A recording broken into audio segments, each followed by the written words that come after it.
താരസംഘടന അമ്മയിലെ പ്രശ്നങ്ങളിൽ പ്രതികരണവുമായി വീണ്ടും ശ്വേതാ മേനോൻ. ഹേമ കമ്മിറ്റി റിപ്പോർട്ടിലെ ആരോപണ വിധേയർ താൻ ഉള്ളിടത്തോളം അമ്മയുടെ തലപ്പത്ത് വരില്ലെന്നാണ് ശ്വേതാ മേനോൻ വ്യക്തമാക്കിയിട്ടുള്ളത്. താൻ ഉയർത്തിയ യഥാർത്ഥ വിഷയങ്ങൾ ചർച്ച ചെയ്യപ്പെടാതെ പോകുന്നു. ഫേസ്ബുക്ക് പോസ്റ്റിലൂടെയായിരുന്നു ശ്വേതയുടെ പ്രതികരണങ്ങൾ. വിവരങ്ങളുമായി ഇപ്പോൾ തിയോഫിൻ കൂടി ചേരുന്നുണ്ട്. Theophin, good morning.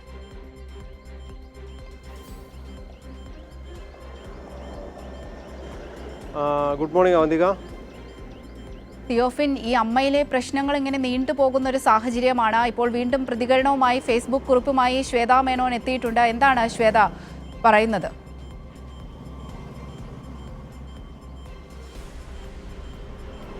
അവന്തിക, ഏറെ ദിവസങ്ങളായി അമ്മയിലെ വിഷയങ്ങൾ പല രീതിയിൽ ചർച്ചകളാവുന്നു, മാധ്യമ വാർത്തകളാവുന്നു, കേസാകുന്നു, അത് കോടതിയിലും പോലീസ് സ്റ്റേഷനിലുള്ള പരാതികളും ഹർജിയും അങ്ങനെയൊക്കെയായി പല രീതിയിൽ അത് നീണ്ടുപോവുകയാണ്. പക്ഷേ ഇതിലിപ്പോൾ വീണ്ടും പരസ്യ പ്രതികരണവുമായി, അല്ലെങ്കിൽ നേരത്തെ തന്നെ മാധ്യമങ്ങളെ കാണും ശ്വേതാ മേനോൻ എന്ന് കരുതിയിരുന്നു. പക്ഷേ അങ്ങനെ ഒരു പ്രതികരണം ശ്വേതാ മേനോൻ്റെ ഭാഗത്തുനിന്നുണ്ടായിരുന്നില്ല. ഇന്നിപ്പോൾ ഏറ്റവും ഒടുവിൽ ഇന്ന് പുലർച്ചെ ഫേസ്ബുക്ക് പോസ്റ്റിലൂടെയാണ് ശ്വേതാ മേനോൻ്റെ പുതിയൊരു പ്രതികരണം വന്നിരിക്കുന്നത്. താൻ അമ്മ സംഘടനയിൽ ഉള്ളിടത്തോളം കാലം ഹേമ കമ്മിറ്റി റിപ്പോർട്ടുമായി ബന്ധപ്പെട്ടുള്ള ആരോപണ വിധേയർ അവർ തലപ്പത്ത് വരില്ല. കാരണം ഇവർ ഈ സംഘടനയുടെ തലപ്പത്തേക്ക് വരാനുള്ള ഒരു നീക്കമാണ് നടക്കുന്നത്. അത്തരത്തിലുള്ള നീക്കം നടത്തുന്നവരെ ഉദ്ദേശിച്ച് തന്നെയാണ് ശ്വേതാ മേനോൻ ഈ ഒരു പരസ്യ പ്രതികരണം അല്ലെങ്കിൽ ഫേസ്ബുക്കിലൂടെ ഒരു പ്രതികരണം നടത്തിയിട്ടുള്ളത്. സംഘടനയുടെ തലപ്പത്തേക്ക് താനുള്ളിടത്തോളം ഇവരെ കടക്കാൻ അനുവദിക്കില്ല. ഇവർ തുടർച്ചയായി, അതായത് ഈ ഹേമ കമ്മിറ്റി റിപ്പോർട്ടുമായി ബന്ധപ്പെട്ട് ആരോപണ വിധേയരായ കുറച്ച് പേരുണ്ട്. അവർ തന്നെയാണ് തനിക്കെതിരെ ആരോപണം ഉന്നയിച്ചുകൊണ്ടിരിക്കുന്നത്. തന്നോടൊപ്പം നിൽക്കുന്നത് പലതരത്തിലുള്ള ആരോപണങ്ങളാണ്. അത് രാഷ്ട്രീയമായ ബന്ധം വരെ ആരോപിച്ച് തനിക്കെതിരെ ഉയർത്തിയിരുന്നു. ഇത് യഥാർത്ഥ പ്രശ്നങ്ങൾ മറച്ചുവെക്കുന്നതിന് വേണ്ടിയിട്ടാണ്. താൻ ഉന്നയിച്ച യഥാർത്ഥ പ്രശ്നങ്ങൾ, അത് സാമ്പത്തിക ക്രമക്കേട് ഉൾപ്പെടെയുള്ള വിഷയങ്ങളുണ്ട്. അത് പിഷാരടി ഉൾപ്പെടെയുള്ളവർക്ക് അറിയാവുന്ന ചില സാമ്പത്തിക ക്രമക്കേടുകളും അത്തരം അഴിമതികളും ഒക്കെയുണ്ട്. അതൊന്നും സംഘടനയിലും പുറത്തും ചർച്ചയാകുന്നില്ല. അത് ചർച്ചയാകാതിരിക്കാനാണ് ഒരു പക്ഷേ മറ്റു രീതിയിലുള്ള ആരോപണങ്ങൾ വരുന്നത്. ആ ആരോപണങ്ങൾ, തനിക്കെതിരെ രാഷ്ട്രീയ ആരോപണങ്ങൾ ഉന്നയിച്ചു. താൻ രാജ്യം ഭരിക്കുന്ന രാഷ്ട്രീയ പാർട്ടിയിൽ നിന്ന് പണം വാങ്ങി അവർക്ക് സ്ഥാനാർത്ഥികളെ നൽകി എന്ന് പറഞ്ഞ ആരോപണം ഉന്നയിച്ചു.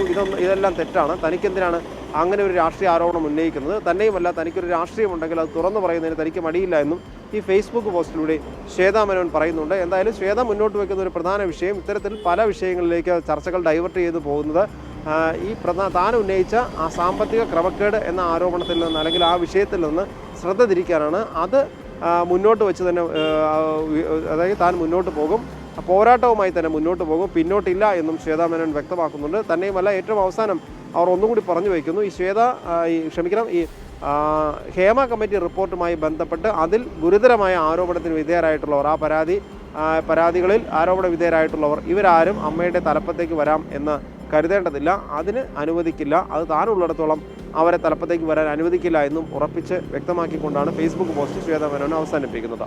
അവന്തിക, അതായത് ശ്വേത ഇതുമായി മുന്നോട്ട് പോകുമെന്ന് തന്നെയാണ് ശ്വേതയുടെ അപ്പോൾ നിലപാട്. ഇവരെ ആരെയും തന്നെ ഇനി ഇതിൻ്റെ തലപ്പത്തേക്ക് വരാൻ അനുവദിക്കില്ലെന്നാണ് ശ്വേത. അതായത് ഉറച്ചൊരു തീരുമാനവുമായാണ് ഇന്നത്തെ ഫേസ്ബുക്ക് പോസ്റ്റ് കണ്ടാൽ നമുക്ക് മനസ്സിലാവും.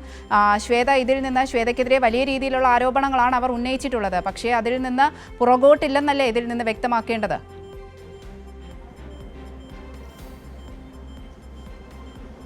അവന്തിക്ക്, തീർച്ചയായും. അതായത് നേരത്തെ നമുക്കറിയാം, ഹേമ കമ്മിറ്റി റിപ്പോർട്ടുമായി ബന്ധപ്പെട്ട് ആരോപണ വിധേയരായ നിരവധി പേരുണ്ട്. അതിൽ ബാബുരാജ് ഉൾപ്പെടെയുള്ളവർ, ബാബുരാജ്, സിദ്ദിഖ് തുടങ്ങിയവരൊക്കെ, അന്ന് ഇടവേള ബാബു, ഇവരൊക്കെ ആരോപണ വിധേയരായിരുന്നവരാണ്. അത്തരം ആളുകളാണ് നേരത്തെ അമ്മയുടെ നേതൃത്വത്തിലൊക്കെ ഉണ്ടായിരുന്നത്. അവരെ ഒന്നും ഇനി നേതൃത്വത്തിലേക്ക് വരാൻ അനുവദിക്കില്ല എന്ന ഉറച്ച നിലപാടാണ് ഇപ്പോൾ ശ്വേതാ മേനോൻ സ്വീകരിച്ചിരിക്കുന്നത്. അല്ലെങ്കിൽ അത്തരത്തിലൊരു നിലപാടുമായി താൻ മുന്നോട്ട് പോകുമെന്ന ഒരു ഉറപ്പ് നൽകലാണ് ഒരുപക്ഷെ ഈ ഫേസ്ബുക്ക് പോസ്റ്റ് എന്ന് തന്നെ നമുക്ക് പറയേണ്ടി വരും. നമുക്കറിയാം, സമാനമായ രീതിയിൽ തന്നെ ഇതിന് തൊട്ട് മുൻപുണ്ടായ സാഹചര്യങ്ങൾ. ഇനിയൊരു മറ്റൊരു വിഷയം കൂടിയുണ്ട്. അതായത് ഇപ്പോഴും നിലവിൽ ശ്വേതാ മേനോൻ അമ്മയുടെ പ്രസിഡൻ്റാണെന്ന് തന്നെ പറയേണ്ടി വരും. കാരണം ഈ കഴിഞ്ഞ മാസം നടന്ന പൊതുയോഗത്തിൽ വെച്ച് ശ്വേതാ മേനോൻ ഇറങ്ങിപ്പോയിരുന്നു, താൻ രാജിവെക്കുകയാണെന്ന് പറഞ്ഞിരുന്നു. പക്ഷേ രേഖാമൂലം സംഘടനയ്ക്ക് ശ്വേതാ മേനോൻ രാജിക്കത്ത് നൽകിയിട്ടില്ലാത്തത് കൊണ്ട് തന്നെ രാജിവെച്ചു എന്ന കാര്യം അത് കോടതിയിൽ പോലും തെളിയിക്കാൻ കഴിയില്ല. കാരണം അതിന് ഉപോത്ബലകമായ തെളിവുകളില്ല. ഇതിനിടെ ശ്വേതാ മേനോൻ നൽകിയ ഹർജിയുടെ അടിസ്ഥാനത്തിൽ ഈ അഡ്ഹോക് കമ്മിറ്റി പിരിച്ചുവിടാൻ, അല്ലെങ്കിൽ ആ അഡ്ഹോക് കമ്മിറ്റിക്ക് സാധ്യതയില്ല എന്ന കാര്യം കോടതിയും വ്യക്തമാക്കിയിരുന്നു. അതിനെ തുടർന്ന് അഡ്ഹോക് കമ്മിറ്റിയുടെ പ്രവർത്തനം അവസാനിപ്പിച്ചു. അപ്പോൾ നിലവിൽ അഡ്ഹോക് കമ്മിറ്റി ഇല്ലാത്ത സാഹചര്യത്തിൽ സ്വാഭാവികമായി തന്നെ ശ്വേതാ മേനോൻ പ്രസിഡന്റ് സ്ഥാനത്തുണ്ട്.